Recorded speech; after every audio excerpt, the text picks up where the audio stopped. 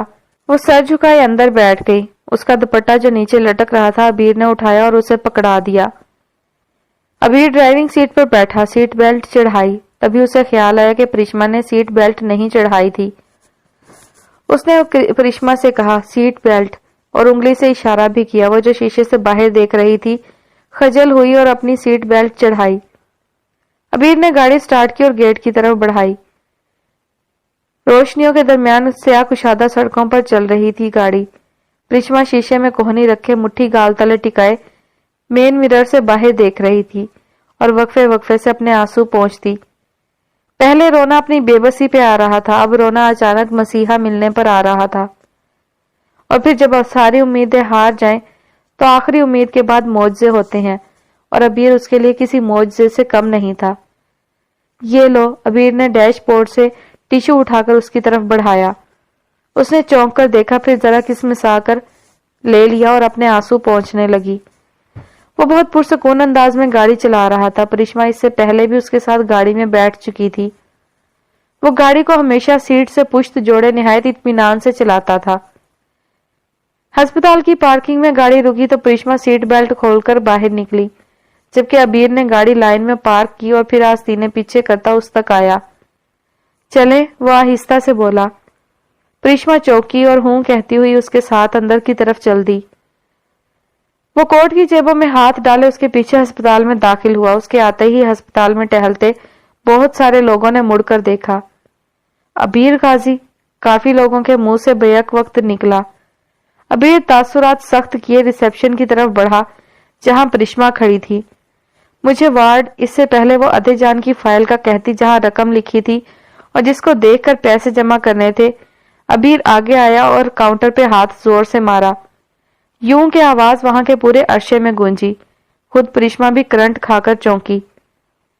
کہاں ہے ڈاکٹر بشارت، عاصم، جاسیہ، ہنا، کہاں ہیں سب؟ وہ کاؤنٹر پر کھڑا ہو کر زور سے چیخا۔ پہلے ہی خاموشی چھائی تھی، اس کی آواز کسی سپیکر سے برآمد ہوتی محسوس ہوئی۔ کاؤنٹر کے پیچھے لڑکیاں سہم کر پیچھے ہوئیں، اور جو چھوٹے ڈاکٹرز اور نرسیں گزر رہی تھیں ہیبت سے وہیں فریز ہو گئیں۔ وہ ابیر غازی کی گونج تھی جو عرشے میں گونجی تھی۔ وہ کاؤنٹر کی طرف مڑا۔ کال دیم اور کہو ابیر غازی آیا ہے، اس نے چبا چبا کر کہا، اور جن لوگوں کو شک تھا کہ وہ ابیر ہے، اس کے منہ سے نام سن کر اب یقین ہو گیا تھا کہ وہ ابیر غازی ہی ہے۔ کاؤنٹر کے پیچھے موجود لڑکیوں نے فوراً لائن 4 ڈاکٹروں سے جوڑ دی اور بہت ہکلائے انداز میں ابیر کے بارے میں بتانے لگی۔ ابیر کاؤنٹر پہ ہونکوں کی طرح کھڑی پرشما کی طرف جھکا، جو اسے یک ٹک دیکھ رہی تھی جیسے کوئی عجوبہ دیکھ لیا ہو۔ کس چیز کا آپریشن ہے اور کتنے پیسے مانگ رہے ہیں؟ وہ دھیرے سے پوچھ رہا تھا۔ کڈنی ٹرانسپلانٹ اور 10 لاکھ روپے مانگ رہے ہیں۔ میرے پاس 8.5 لاکھ روپے ہیں، باقی… وہ کہنا چاہتی تھی مگر ابیر جو جھکا تھا چونک کر سیدھا ہوا۔ 10 لاکھ صرف کڈنی ٹرانسپلانٹ کے؟ وہ خود سے بڑبڑایا۔ اب کی بار ماتھے پر شدید بل پڑ گئے تھے، یوں کہ پرشما کو اس کی گردن کی رگیں پھڑپڑاتی دکھائی دینے لگی۔ اس کی کنپٹی کی نسیں بھی ہلنے لگی تھیں۔ آنکھوں میں شدید غصہ اترا تھا جو صاف سرخی سے جھلک رہا تھا۔ پرشما کو ابیر غازی سے ڈر لگ رہا تھا۔ کون کر رہا ہے علاج؟ اس نے پوچھا، مگر اس سے پہلے پرشما کچھ کہتی 4 ڈاکٹر کسی چھلاوے کی طرح حاضر ہوئے تھے، اور 4 کی ابیر کو دیکھ کر جان نکلتی محسوس ہوئی تھی۔ غازیوں کی دی ہوئی ڈونیشن کم ہو گئی ہے کیا بشارت صاحب، جو آپ نے عوام کو لوٹنا شروع کر دیا، یا پھر اپنی تنخواہ کے ساتھ یہ پیسے اوپر سے لگانا لازمی ہے؟ وہ ہاتھ سینے پر باندھتا ان 4 کے سامنے کھڑا ہوا۔ ہنا کی ٹانگیں کانپنے لگی، ایک طرف شراز تھا اور دوسری طرف ابیر غازی۔ اسے اپنی جان جاتی محسوس ہوئی۔ 4 ڈاکٹر بغلیں جھانکنے لگے۔ ہنا اور جاسیہ نے سر جھکا لیا اور ہونٹ کچلنے لگی۔ کروڑوں ملتے ہیں اس ہسپتال کو، اور آپ لوگ بجائے مریض کا علاج کرنے کے اس کے اہل خانہ کو پیسوں کی رسیدیں پکڑا رہے ہیں۔ ڈاکٹری انسانیت کے لیے کی تھی یا اپنی قابلیت کی تجارت کرنے کے لیے؟ ایک کڈنی ٹرانسپلانٹ کے 10 لاکھ روپے آپ لوگوں نے مانگے؟ کیا سونے کا گردہ لگانا ہے مریض کو، یا لندن سے کسی نئی کوالٹی کا گردہ آرڈر کیا ہے؟ اس کی بات میں سنجیدگی تھی مگر تاثرات اس سے بھی زیادہ زیچ تھے۔ ڈاکٹروں کے منہ کو تالے لگ چکے تھے۔ وہ سب سینئر ڈاکٹرز تھے سوائے ہنا کے جو 49 کی تھی، باقی سب کی عمریں 55 سے زیادہ تھیں۔ اتنے بڑے تجربے اور اتنی کم انسانیت! پرشما ٹکٹکی باندھے دیکھ رہی تھی۔ جو ڈاکٹر اس کے سامنے گز بھر کی زبان کھولے بیٹھے ہوتے تھے وہ ابیر کے سامنے سر تک نہیں اٹھا رہے تھے، اور وہ ہاتھ سینے پر باندھے انہیں ہر طرح سے زچ کر رہا تھا، حالانکہ وہ عمر میں چھوٹا تھا۔ اس نے گردن پرشما کی طرف جھکائی۔ کون سا ڈاکٹر تمہاری امی کا علاج کر رہا ہے؟ اس نے پوچھا، اور ہنا کی ریڑھ کی ہڈی میں سنسناہٹ دوڑ گئی۔ ایک پل کے لیے سامنے کا منظر اندھیر لگا۔ پرشما نے ڈاکٹر ہنا کی طرف ہاتھ اٹھایا۔ ڈاکٹر ہنا، اس نے آرام سے کہا۔ ابیر کا دل دہل گیا۔ ہنا، آپ بھی؟ ہنا نے شرمندگی اور پچھتاوے کے ملے جلے تاثرات سے ابیر کو دیکھا اور پھر سر جھکا دیا۔ اب اس کی پریشانی سے بھلا کون واقف تھا؟ شرم آنی چاہیے آپ کو، مجھے لگا آپ ایسی نہیں ہوں گی، مگر آپ نے میری نظریں جھکا دیں۔ مجھے افسوس ہوا ہنا مریم۔ اگر آپ کو افسوس ہے تو کہیں منہ چھپا لیں، کیونکہ اس وقت ابیر غازی کو آپ سے زیادہ نفرت کسی سے نہیں، وہ حقارت سے کہنے لگا۔ ہنا کی آنکھوں میں آنسو امڈ آئے، وہ سر جھکائے رونے لگی۔ اب سر جھکانے اور رونے سے کیا ہوگا؟ چاہے آپریشن شروع کریں، میں بھی دیکھتا ہوں ان سے 1 روپیہ بھی آپ لوگ کیسے لیتے ہیں۔ وہ غصے سے گرجا، اس کی آنکھوں میں واضح للکار تھی۔ ڈاکٹر ہنا تر چہرے کے آنسو پونچھتی تیزی سے مڑ گئیں اور راہداری میں آگے بڑھ گئیں۔ ابیر پرشما کی طرف مڑا۔ چلو پرشما، آپریشن تھیٹر کے پاس۔ اس نے سر کو جنبش دی۔ پرشما خالی نظروں سے دیکھ رہی تھی، پھر اس نے اس بات میں سر خم کیا اور ابیر کے ساتھ آگے بڑھ گئی۔ شکر ہے پرشما تم ابیر کو لے آئیں، اب مجھے سکون ہے، اس لیے نہیں کہ ان سب میں میرا قصور نہیں ہے، بلکہ اس لیے کہ آج اس نے خود ابیر کی دہشت دیکھ لی ہوگی، اور نہیں دیکھی تو مجھے یقین ہے جلد یا بدیر وہ اپنی حیثیت پہچان لے گا۔ اب میرے دل میں کوئی شکوہ نہیں، کوئی پچھتاوا نہیں، کیونکہ تم ایک بہادر لڑکی ہو اور مجھے تمہاری بہادری پہ 100% ناز ہے۔ اب میں ادے کو بچاؤں گی۔ ان کی جان کو بچانے کے لیے شیراز کا جو ڈر تھا اب نہیں ہے۔ اب مجھے ڈر نہیں لگ رہا۔ اب اگر شیراز نے مجھے کچھ کر دیا تو یقین ہے تمہاری امی کو بچانے کے لیے بہت سارے ڈاکٹر دستیاب ہوں گے۔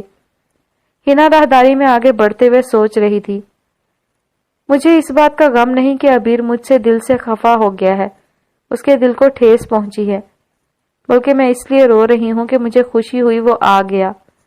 اس نے آنا ہی تھا پرشما، اس نے تمہارے لیے آنا ہی تھا۔ وہ تمہارے لیے ہی آئے گا۔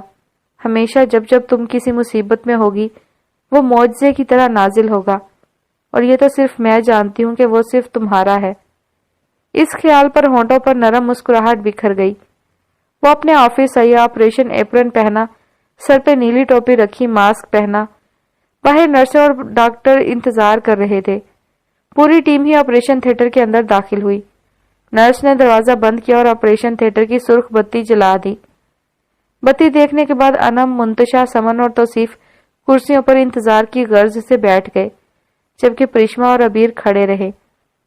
یہاں آ کر عبیر کی نظریں سمن سے ملی تو اسے شدت سے اشال کے اغوا والے دن اس کی تضحیک یاد آ گئی، اور عبیر کو یہاں دیکھ کر خود سمن کے 14 طبق روشن ہو گئے تھے، مگر وہ نظریں چرا گئی۔ پرشما بیٹھ جاؤ، منتشا نے اسے تھامتے ہوئے کہا، اور وہ جو آپریشن تھیٹر کو ہونک بن کر دیکھ رہی تھی کسی اور دنیا میں پہنچی ہوئی تھی۔ کب سے ادے جان اندر تھی اور یہ بتی اسی طرح بجھی ہوئی تھی، مگر عبیر کے آتے ہی اسے جلانے کے لیے ڈھیروں لوگ پیدا ہو گئے۔ اس نے منتشا کا ہاتھ اپنے کندھے پر سے ہٹایا اور مسکرا دی۔ مجھے کپڑے بدلنے ہیں، نماز پڑھنی ہے، ادے جان کے لیے دعا کرنی ہے۔ وہ آہستہ سے بولی، پھر اپنے بال سمیٹتی ایک طرف راہداری میں آگے بڑھ گئی۔ عبیر جانتا تھا وہ نماز اور نفل پڑھنے گئی ہوگی۔ وہ وہیں ہاتھ سینے پر لپیٹے دیوار سے پشت جوڑے کھڑا رہا۔ توصیف اس کے ساتھ نیچے بیٹھا ہوا تھا، جبکہ منتشا، انم اور سمن سامنے دیوار سے جڑی کرسیوں پر بیٹھی تھی۔ وہ وقفے وقفے سے سمن کو دیکھ رہا تھا جو نظریں چرا رہی تھی۔ اس کا دل دہل کر رہ گیا۔ اپنی غلطی کے لیے وہ شرمندہ تھا اور معافی بھی مانگنا چاہتا تھا، مگر کیسے؟ اس نے گہری سانس لی۔ سمن اپنے دوپٹے کو گلے کے گرد ٹھیک کرتی واش روم میں واش بیسن پر جھکی تھی۔ اس کی آنکھوں میں شدید الجھن تھی۔ پورا دماغ بے یقینی کے گرد گھوم رہا تھا۔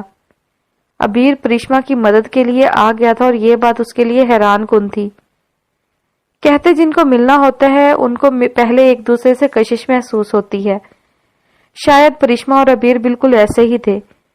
وہ لڑکی جسے ابھی وہ 2 مہینے ہی ہوئے تھے آئے ہوئے، وہ عبیر کے لیے کتنی قیمتی متاع بن گئی کہ پورے ہسپتال کو جھاڑ پلا دی، اس کے لیے سٹینڈ لیا، اس کی مدد کی، اور اب اسے حوصلہ دینے کے لیے ہسپتال میں بھی موجود تھا۔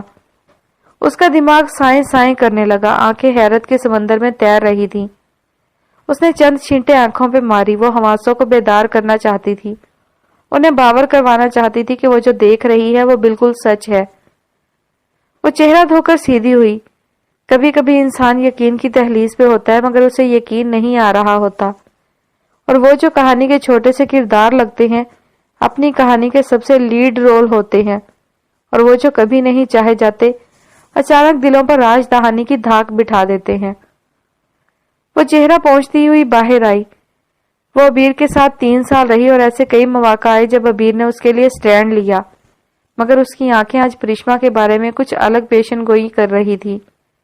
اس کا دماغ آج وہ دیکھ رہا تھا جو اس نے کبھی نہیں دیکھا تھا۔ وہ خاموش تھی، اس کے الفاظ جواب دے گئے تھے۔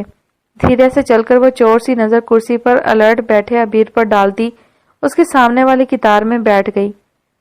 منتشا انم کے ساتھ پرشما کو دیکھنے گئی تھی۔ توصیف اس وقت باہر تھا اور یہاں عبیر کے علاوہ کوئی نہیں تھا۔ آپریشن کو 1 گھنٹہ ہونے کو تھا۔ سمن کو اکیلا دیکھ کر اسے فوراً اپنی غلطی کی تلافی یاد آ گئی۔ وہ کچھ جھجکتا ہوا کھڑا ہوا، گہری سانس لی، پھر قدم قدم چل کر اس تک آیا اور اس کے درمیان ایک کرسی چھوڑ کر بیٹھ گیا۔ کونیاں رانوں پر رکھی اور ہاتھ باہم ملا کر گردن ترچھی کی۔ سمن سامنے دیکھ رہی تھی۔ آئی نو اس دن میں تمہارے ساتھ بدتمیزی کر گیا تھا۔ آئی نو مجھے ایسا نہیں کرنا چاہیے تھا، میری غلطی تھی اور کافی زیادہ تھی۔ میں صفائی نہیں دوں گا کہ میں نے ایسا کیوں کیا، مگر صرف اتنا کہوں گا، اس وقت تم سے تمہارا باس نہیں، اشال کا باپ بات کر رہا تھا۔ اس وقت میں ایک باپ تھا، وہ دھیرے سے بول کر خاموش ہوا۔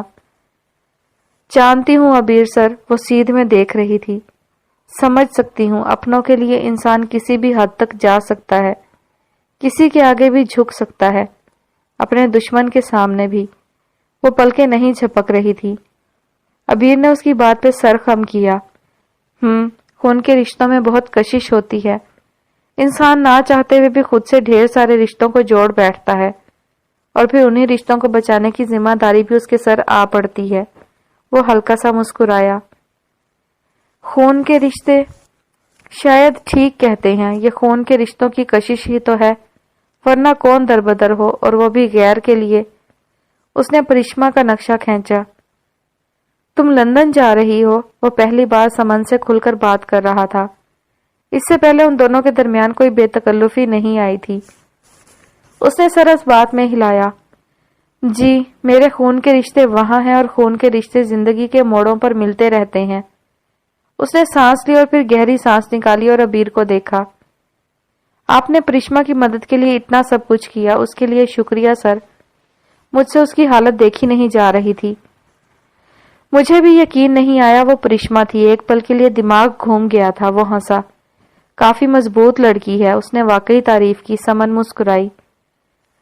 عبیر کچھ دیر تک خاموش رہا۔ سمن سے اس نے معافی نہیں مانگی تھی، معافی تو پری سے بھی نہیں مانگی تھی، معافی تو وہ کم مانگا کرتا تھا۔ سمن کو اس کی عادت معلوم تھی، وہ غلطی مان جاتا تھا مگر اس کی معافی نہیں مانگتا تھا، صرف اپنی پوزیشن کلیئر کر دیتا تھا۔ اس لیے اس نے زیادہ مائنڈ نہیں کیا۔ البتہ اس دن جب عبیر نے اسے کوہنی سے پکڑ کر جھنجھوڑا تھا، اس دن وہ سمجھ گئی تھی وہ باس نہیں، باپ بن کر بات کر رہا ہے۔ وہ سر جھٹک کر مسکرائی۔ آخر بلایا بھی تو اس نے تھا، پھر کیا فرق پڑتا ہے؟ پرشما لینے گئی تھی، اور یہاں سے چند قدم دور وہ انم اور منتشا آپریشن تھیٹر کی طرف آئیں۔ عبیر نے آنکھیں اٹھا کر دیکھا۔ وہ ہلکی سفید شلوار قمیض پہنے، سفید دوپٹہ چہرے کے گرد لپیٹے، نور کے اس حالے میں کتنی خوبصورت لگ رہی تھی۔ عبیر نے نظریں نیچے کر لیں۔ دل میں ارم کی بات جاگ گئی۔ اس سے اچھی لڑکی نہیں مل سکتی، اچھی بیوی، بہتر ماں۔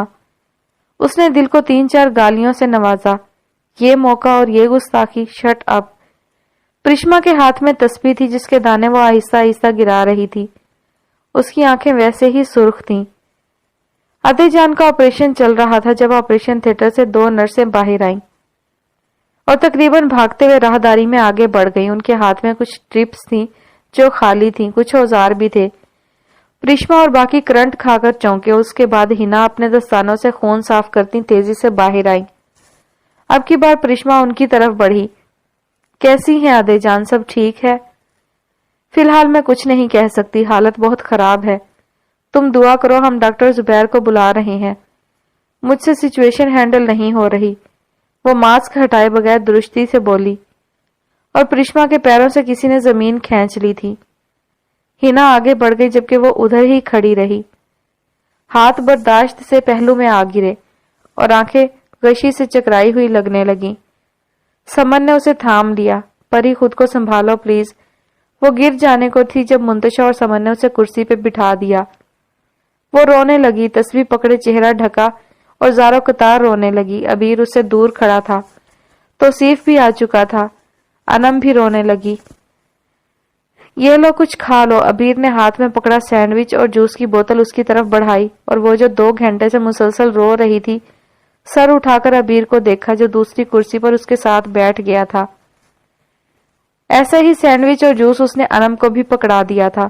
وہ جان چکا تھا کہ پرشما کا سر کیوں چکرا رہا ہے۔ اس نے کچھ کھایا نہیں تھا اور مسلسل رولنے کے بعد اب جسم کی آخری طاقت یہ چند سانسیں ہی بچی تھیں جنہیں وہ آہستہ آہستہ لے رہی تھی۔ میرا دل نہیں ہے، اس نے منہ موڑ لیا۔ دل اچاٹ ہو چکا تھا اور مردا خود کو تالا لگا چکا تھا۔ اس کا دوپٹہ سر سے اتر چکا تھا اور اب کندھوں پر پھیلا تھا۔ بال بھی اب ڈھیلے جوڑے میں بندھے بکھرے ہوئے نہیں تھے۔ عبیر نے فکر سے دیکھا۔ دیکھو کچھ کھاؤ گی نہیں تو ان حالات سے کیسے گزرو گی؟ گاڑی بھی تبھی چلتی ہے جب اس میں فیول ہوتا ہے۔ تم کیوں خود کو مجبور کر رہی ہو کہ کوئی تمہیں دھکا لگائے؟ وہ محظوظ انداز میں کہنے لگا، ماحول کی ناگواریت دور ہو جائے۔ وہ نہیں مسکرائی، بس دوسری طرف دیکھتی رہی۔ کھانے سے دشمنی ہے کیا مس احمد؟ وہ کچھ دیر بعد نرمی سے کہنے لگا تھا۔ اس نے چہرہ موڑا۔ مس احمد؟ مس احمد، پرشما احمد انصاری۔ اب تو مسز ہو نہیں تو یہی کہوں گا نا۔ اس نے ہنسانے کے لیے نچلا لب کچلا۔ میرا نام پرشما ہے، آپ اسی نام سے بلائیں، اور اگر زیادہ زبان دکھتی ہے تو بلائیں ہی نہ۔ وہ منہ بسور کر کہنے لگی، ٹھیک ہے، آج سے پرشما ہی بلاؤں گا مس احمد۔ اب یہ کھاؤ، انرجی بنی رہے گی۔ اس نے سینڈوچ آگے کیے۔ اس نے پہلے گھور کر دیکھا، پھر آہستہ سے لے لیا، پھر کھول کر سینڈوچ نکالا اور ایک نوالا توڑا۔ اتنا کڑوا نوالا! اگر ادے جان بناتی تو۔ ایک بار پھر ادے جان آنکھوں کے سامنے لہرائیں۔ ان کا جسم اندر کاٹا جا رہا تھا اور ان کی بیٹیاں باہر سینڈوچز کھا رہی تھیں۔ تکلیف کی لہر اس کے جسم سے ٹکرائی۔ اس کے لیے نوالا چبانا مشکل ہو گیا۔ بہت بد ذائقہ، کڑوا اور زہریلا نوالا تھا۔ ابیر اس کے تاثرات دیکھ سکتا تھا جو بدل گئے، اور اب بن موسم برسات شروع ہو گئی۔ وہ رونے لگی، اس کے آنسو اب ٹھوڑی سے لڑک رہے تھے۔ اس نے سر جھکا لیا۔ مس احمد پلیز، خود کو سنبھالو، تم تو بہادر ہو۔ وہ تسلی دے رہا تھا۔ سمن دوسری طرف آ کر بیٹھ گئی اور سینڈوچ اٹھایا۔ پری سٹاپ کرائنگ اور کچھ کھا لو، تم نے کل سے کچھ نہیں کھایا۔ اس طرح خود کے ساتھ زیادتی مت کرو۔ تمہیں پتا سمن، اس وقت یہ سینڈوچ کتنے کڑوے ہیں؟ ان سے زیادہ کڑوی چیز میں نے آج تک نہیں کھائی۔ یہ میرے لیے زہر سے بھی زیادہ کڑوے ہیں۔ جانتی ہو ادے جان یہ کتنے اچھے بناتی ہیں؟ ادے جان، وہ سمن کے سینے سے لگے رو رہی تھی، اور ابیر جانتا تھا وہ کس دور سے گزر رہی ہے۔ وہ بھی اسی دور سے گزرا تھا جب الشبا اس دنیا سے جا رہی تھی۔ وہ بھی انہی حالات سے گزرا تھا اور بہت بری طرح گزرا تھا۔ وہ بھی بات بات پہ الشبا کو منسوب کر دیتا تھا۔ وہ چیز جس میں الشبا سب سے زیادہ نالائق تھی، اس کے جانے کے بعد ایسا لگتا الشبا سے اچھی وہ چیز کوئی کر ہی نہیں سکتا۔ ویسے ہی جیسے پرشما آج سینڈوچز کو ادے جان سے منسوب کر رہی تھی۔ اس کے ہاتھ میں جوس کی بوتل ویسے ہی بند رہی تھی۔ سمن نے پرشما کا سر تھپکا، پری خود کو سنبھالو، بالکل ٹھیک ہو جائیں گی وہ۔ ڈاکٹر آپریشن کر رہے ہیں نا؟ وہ تسلی دے رہی تھی مگر وہ روتی رہی، اس کے آنسو نہیں تھم رہے تھے۔ وہ مزید ہچکیوں سے رونے لگی، اس کی آواز مزید نم ہو گئی اور دل دہل کر رہ گیا۔ یا اللہ، میں نے ہمیشہ تجھ سے امید ہاری ہے۔ میں خود کو حقیقت پسند کہتی ہوں۔ میں کہتی ہوں اس لیے میں امیدیں نہیں لگاتی، مگر اللہ ان میں آپ بھی ہیں جس سے میں امید نہیں لگاتی۔ ایسا نہیں ہے کہ مجھے تیری رحمت اور تیرے رحیم ہونے پر شک ہے، یا میں تجھ سے انسانوں والی امید لگاتی ہوں، بلکہ میں ڈر جاتی ہوں۔ خود کو تیری رحمت کی لاکھ تسلیاں دوں تب بھی خود کو مطمئن نہیں کر پاتی۔ میں جانتی ہوں میں نمازیں پڑھتی ہوں، مگر میرے اتنا مقام نہیں کہ تیری عبادت میں مستغرق ہو جاؤں اور تیری رحمت کو بغیر کسی شیطانی وسوسے کے پا لوں۔ میں باقیوں کی طرح ایک ادنا سی لڑکی ہوں۔ میرے اللہ، جس کا ایمان اتنا مضبوط نہیں کہ اسے وجدان ملے، اور نہ ہی اتنا کمزور ہے کہ تجھ میں شراکت کروں۔ میرے لیے تو ہی وحدہ لا شریک ہے، مگر میں انسان ہوں اور مجھے بھی شیطانی وسوسے تنگ کرتے ہیں۔ میں نے تجھ سے ہمیشہ ہمت مانگی ہے اپنے لیے، کبھی رحمت نہیں مانگی، مگر آج میں تجھ سے رحمت مانگنے آئی ہوں، اپنے لیے، اپنے حالات کے لیے، اپنی امی کے لیے۔ میں تجھ سے رحم کی درخواست کرتی ہوں مالک، مجھے حقیر بندی پہ رحم کر، مجھے کسی کا محتاج نہ کر، ان ڈاکٹروں کا بھی نہیں۔ میں ادے جان سے بہت پیار کرتی ہوں، پلیز میرے مالک مجھے ان کے سائے سے محروم نہ کرنا۔ میں تجھ سے اچھا گمان رکھتی ہوں، مجھے مایوس نہ کرنا میرے رب، مجھ پہ رحم کر، مجھ پہ رحمت بھیج، انہیں سلامت رکھ، ان کو مجھے لوٹا دے میرے مالک۔ وہ جائے نماز پر بیٹھی تھی اور اب چہرہ ہاتھوں میں گرائے گڑ گڑا رہی تھی۔ وہ ہسپتال میں بنی اس چھوٹی سی مسجد کے قالین پہ سر جھکائے بیٹھی تھی۔ اس کے علاوہ بہت سارے لوگ یہاں موجود تھے جو اپنے اپنوں کے لیے دعائیں مانگ رہے تھے۔ ادے جان کے آپریشن کو 4 گھنٹے ہو چکے تھے۔ نہ جانے اندر ڈاکٹر زبیر، بشارت اور ہینا کیا کر رہے تھے، نکلنے کا نام ہی نہیں لے رہے تھے۔ اس نے مزید دعائیں شدید کر دیں۔ آج پہلی بار وہ اللہ سے امید لگائے ہوئے تھی۔ پری چلو، یہ سمن تھی جس نے کندھے پر ہاتھ رکھا تھا۔ وہ دھیرے سے بول کر اس کے پیچھے کھڑی ہوئی تھی۔ پریشما نے گردن گھما کر دیکھا۔ ادے جان کیسی ہیں؟ ڈاکٹر باہر آئے؟ آپریشن ہوا؟ اس نے ایک ساتھ کئی سوال پوچھے۔ پری چلو، سمن نے اسے بازو سے پکڑ کر اٹھایا۔ وہ کس مسائی اور پھر اٹھی۔ بتاؤ مجھے ادے جان کیسی ہیں؟ ٹھیک ہیں، تم چلو، ڈاکٹر بلا رہے ہیں۔ اس نے پریشما کے گرد اپنے ہاتھ حائل کیے اور آہستہ آہستہ چلنے لگی۔ آپریشن تھیٹر کے باہر کافی رش تھا۔ ڈاکٹرز تھے، نرسیں تھیں۔ منتشا رو رہی تھی، انم تو غشی میں جا رہی تھی۔